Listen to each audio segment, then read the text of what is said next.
Maayong buntag sa atong mga televiewers na silang tagsang panimalay ug kamugatan-aw sa atong programang The NCCA Hour. Sa sulod sa usa ka oras, inyong matanawan ang usa ka storya nga magdungag kaninyong kahibalo may tungod sa atong sining ug kultura nga naguluhag gintong pula.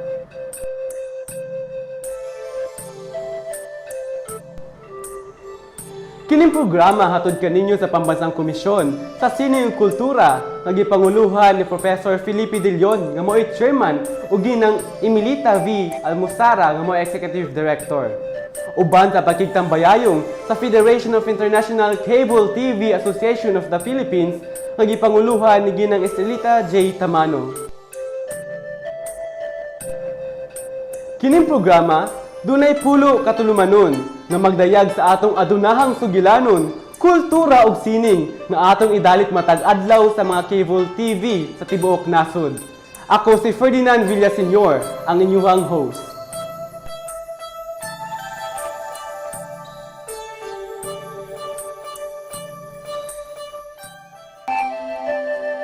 Ang atuang kasaysayan na puno sa kaul-anan tungo sa pagsakop sa mga langyaw sama sa mga Espanyol, Hapon, British ug mga Amerikano.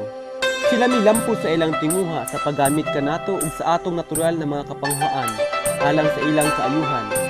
Ang bulawan mao ang usa sa mga natural natong bililhon butang na makita dinhi sa atong nasod apan gikuha kini ug giangkon sa mga langyaw aron sa ilang kaayuhan apan kapig-utan sa atong mga Pilipino. Inyo makitaan karon kung unsa ang gibuhat sa mga langyaw kanato ug giunsa sa mga niadtong Pilipino pagbarog, batok niadtong niabusar kanato, ug giunsa sab pagpanalipod sa mga Pilipino ang atong kaugalingong kultura.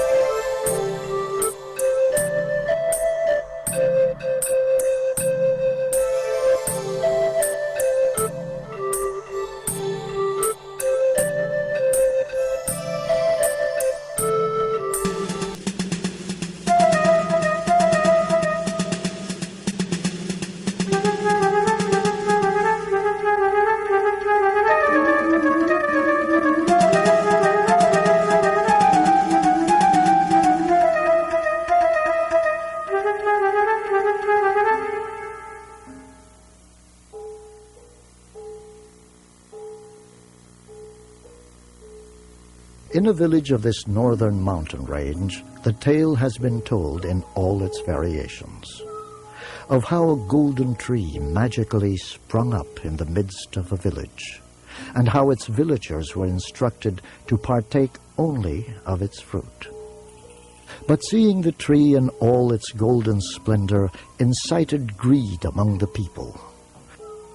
The tree loosened at the roots and fell to the ground with a great crash, its broken pieces burrowing deep into the earth. Golden dust fell into the nearby streams and rivers.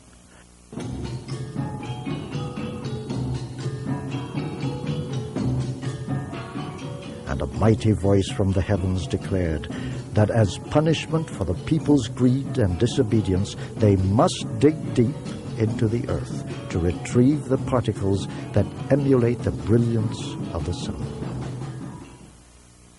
In the mountain province, the direction of the famous gold mines runs almost in a straight line, from Suyuk to Sapid, through Buning and Basil. The Igorots say that it was in these regions where the upper part of the golden tree fell, the rest of it scattered amongst the 7,100 other islands. When the Spanish conquistadores first set foot on the Philippine Islands, They were mesmerized by the amount of gold they saw in use. Gold, the eternal metal, became the most coveted of conquests.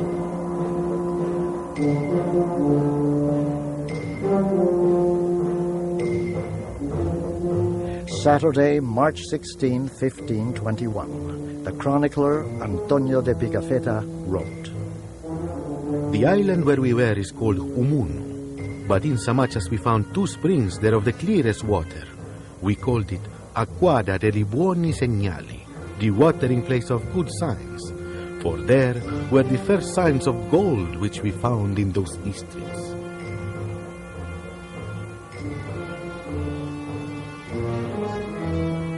March 29, 1521, on the island of Butuan, Pigafetta chronicles, "Pieces of gold the size of walnuts and eggs are found by shifting the earth in the island of that king who came on our ship. All the dishes of that king are of gold, and also some portions of his house. Wherever we went, we found a great display of these articles." The journals were enough to excite the gold-thirsty conquistadores. Gold had been an integral part of everyday life in ancient Philippines.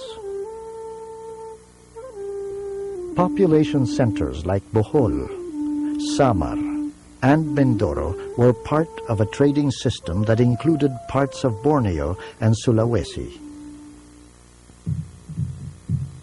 Upon the Spaniards' arrival, much of the gold resources had been worked to a considerable extent.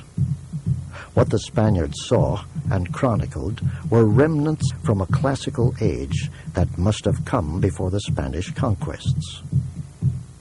Still, there was gold in astonishing quantities, worn as part of normal attire by persons otherwise almost naked.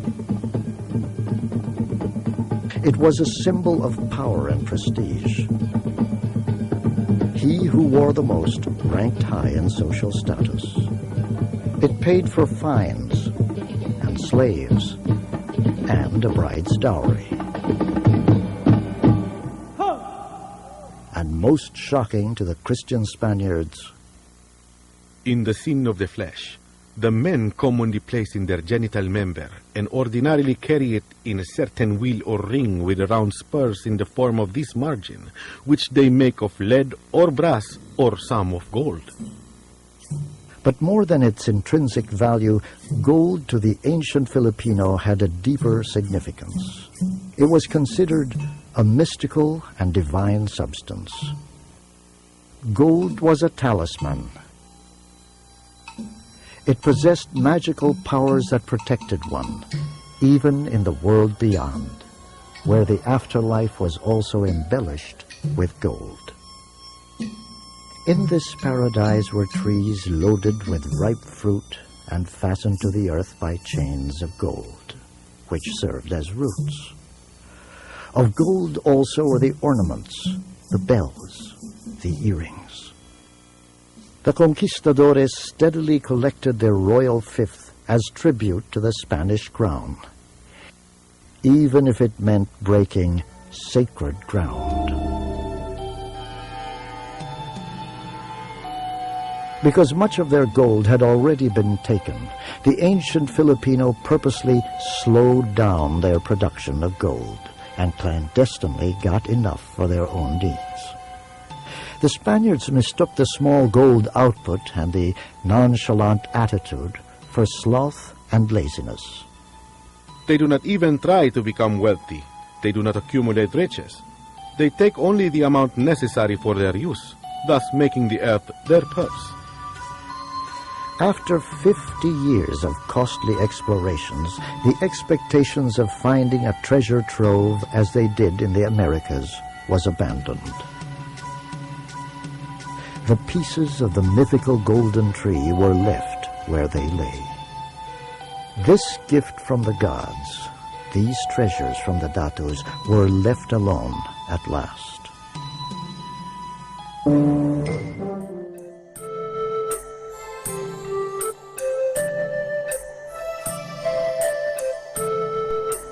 Ug diri natapos ang atong programa hatod kaninyo sa The NCCA Hour na may tulumanong Gintong Pula. Daghang salamat sa inyong pagtan-aw ug hangtod sa sunod natong panagkita.